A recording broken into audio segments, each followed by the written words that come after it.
Hello student, welcome back again in a new video. और आज की इस वीडियो में यार हम सभी लोग पढ़ने वाले हैं क्लास 12 का जो हमारा चैप्टर है मैट्रिक्स। और मैट्रिक्स को यार आज इस पूरी वीडियो में हम यहाँ पर डिस्कस करेंगे जो हमारी एक्सरसाइज 3.1 में यूज होने वाली है।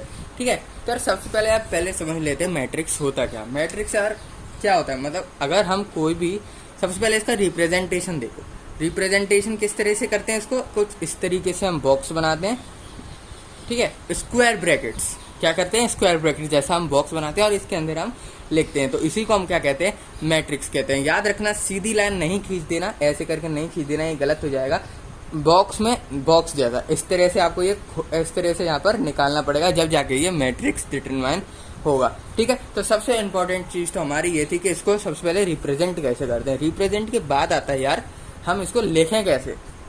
जैसे कि हमारे पास कोई नंबर है, जैसे कि मान लो 15, 16, 17, 18, तो इस तरीके से हम सबसे पहले इसको रिप्रेजेंट करेंगे कि ये मैट्रिक्स है।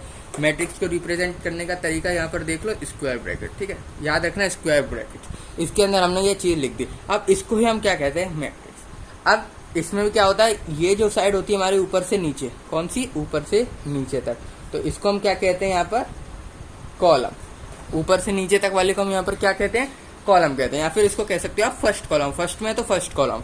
ऐसे इसी तरीके से इस साइड में देखेंगे तो इसको हम क्या कहते हैं, रो। इसको हम क्या कहते हैं, रो। अब ये भी फर्स्ट में तो आप इसको फर्स्ट रो भी कह सकते हो, ये सेकंड में तो आप इसको सेकंड रो भी कह सकते हो। ठीक है, ठीक है। अब इसको आप सेकंड रो भी कह सकते हो और इसको आप क्या कह सकते हो, सेकंड कॉलम भी कह सकते हो। ठीक है, इतनी सी बात समझ में आ गई। इसको रिप्रेजेंट कैसे करते हैं और अंदर हम जो वैल्यूज लिखते हैं उनको क्या क्या कहते हैं। ऊपर वाले को हम कहते हैं रो, नीचे वाले को हम क्या कहते हैं, कॉलम। अब मैट्रिक्स भी यार यहाँ पर एक तरह की नहीं होती, कई तरह की होती है। ठीक है, एक ये तो मैंने आपको एग्जाम्पल की तरह बताया किस तरह की होती है, पर मैट्रिक्स भी हमारी जो है कई सारी तरह की होती है। पर उससे पहले हमें एक चीज यहाँ पर समझनी पड़ेगी, इसका ऑर्डर। ऑर्डर क्या होता है, हमसे क्वेश्चन में कई बार पूछेगा कि मैट्रिक्स का ऑर्डर बताओ। अभी ऑर्डर क्या होता है, ऑर्डर मतलब जितने हमारे नंबर ऑफ रोज में एलिमेंट है, जितने नंबर ऑफ कॉलम में एलिमेंट है, उसको हम क्या कहते हैं, ऑर्डर ऑफ अ मैट्रिक्स। जैसे कि हमारे पास ये 1 2 3 4। अब हमसे पूछे इसका ऑर्डर क्या है। ऑर्डर में आपको क्या करना है, सबसे पहले याद रखो, ऑर्डर में हमें क्या करना है, रो गिननी है और कॉलम गिनना है, और उनका हमें क्या करना है, मल्टीप्लीकेशन का साइन लगेगा। अब ऑर्डर लिखने का तरीका समझो यार क्या होता है। सबसे पहले हमें गिनी जाती है कॉलम। याद रखना, सबसे पहले हमें कॉलम लिखते हैं, फिर जाके हम रो लिखते हैं। यहाँ पर कितनी कॉलम, 2, और ऑर्डर इस तरीके से लिखते हैं। यहाँ पर कितनी हमारी कॉलम है, 2, और रो कितनी है, 2, तो ये क्या है, हमारा 2x2 का मैट्रिक्स है।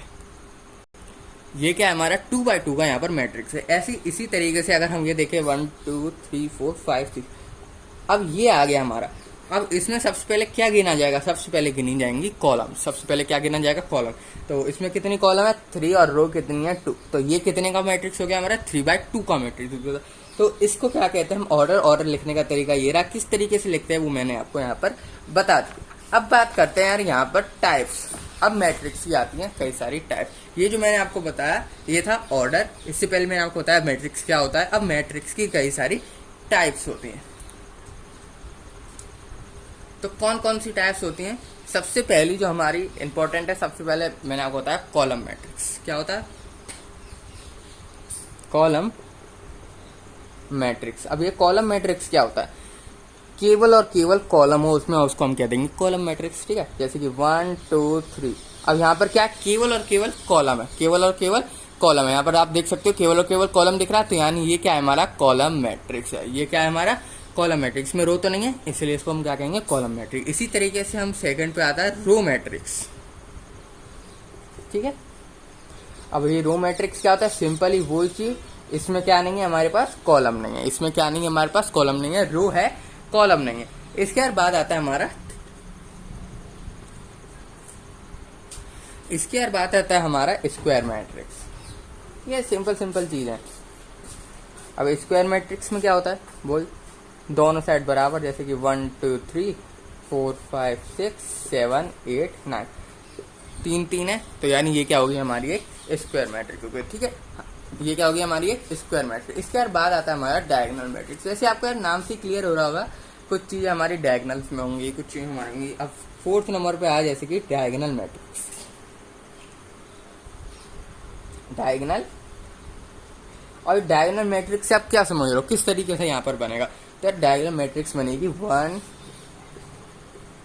2 3।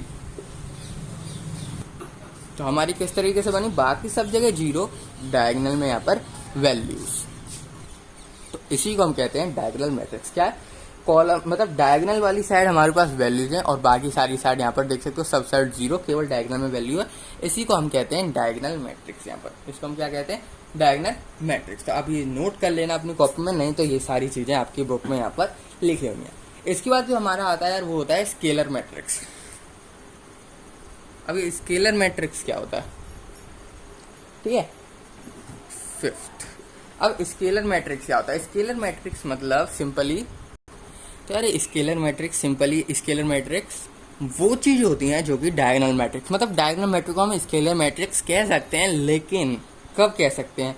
जब उसके जो डायगोनल्स हैं वो इक्वल हों, जैसे कि यहाँ पर 1, यहाँ पर 1, यहाँ पर 1, और बाकी सारी साइड हमारा क्या हो, यहाँ पर 0 हो, यानी जो डायगोनल्स हैं वो हमारे इक्वल हों, ठीक है। जैसे यहाँ 1 है, यहाँ पर 2 लिख लो, कुछ भी लिख लो, पर वो क्या होनी चाहिए, डायगोनल हमारे इक्वल होनी चाहिए। उसी को हम क्या कहेंगे, स्केलर मैट्रिक्स। यानी जो भी डायगोनल मैट्रिक्स है उसको हम स्केलर मैट्रिक्स कह सकते हैं जब उसके डायगोनल्स जो हैं इक्वल हो। तो ये पूछ सकता है, तो ये आपको पता होना चाहिए डायगोनल मैट्रिक्स को हम स्केलर मैट्रिक्स भी कह सकते हैं अगर उसके डायगोनल्स क्या हो, इक्वल हो। तो ये सिंपल सी चीज आपको यहाँ पर समझ में आ गई। अब बढ़ते हैं यार 6th। अब और कौन सी मैट्रिक्स आती है? एक होती है आइडेंटिटी मैट्रिक्स, ठीक है। ये बहुत इंपॉर्टेंट मैट्रिक्स है और सारे क्वेश्चन में यहाँ पर हमारे यूज होगी। तो ये चीज आपको यहाँ पर बहुत जरूरी से पता होनी चाहिए। आइडेंटिटी मैट्रिक्स किसको कहते हैं? इसको जनरली आई से भी डिनोट करते हैं। अगर आपको क्वेश्चन में कहीं आई दिखे तो समझ जाना यही है वो। अब ये क्या होता है, इसमें क्या होता है, हमारे पास केवल 1 वैल्यू होती है, यानी केवल 1 1 होता है, और वो भी कहाँ लिखा होता है, डायगोनल्स में, ठीक है। यानी कि अगर हमारा 1 डायगोनल में लिखा हो तो हम इसको क्या कहते हैं, आइडेंटिटी मैट्रिक्स, और इसको जनरली आई से भी यहाँ पर डिनोट कर दिया जाता है। तो कंफ्यूजन मत होना कि ये क्या होता है, आई क्या है। तो आई है हमारा यार आइडेंटिटी मैट्रिक्स। तो ठीक है, ये बहुत इंपॉर्टेंट मैट्रिक्स है, आपको यहाँ पर पता होनी चाहिए। इसके बाद यार आइडेंटिटी मैट्रिक्स बैक हो गई। इसके बाद आता है हमारा एक और आप समझ सकते हो, वो होता है हमारा जीरो मैट्रिक्स। अब जीरो मैट्रिक्स जैसे कि आपको नाम से यहाँ पर क्लियर हो रहा होगा, जीरो मैट्रिक्स क्या होता है, सारी वैल्यूज हमारी कितनी होती है यहाँ पर, 0।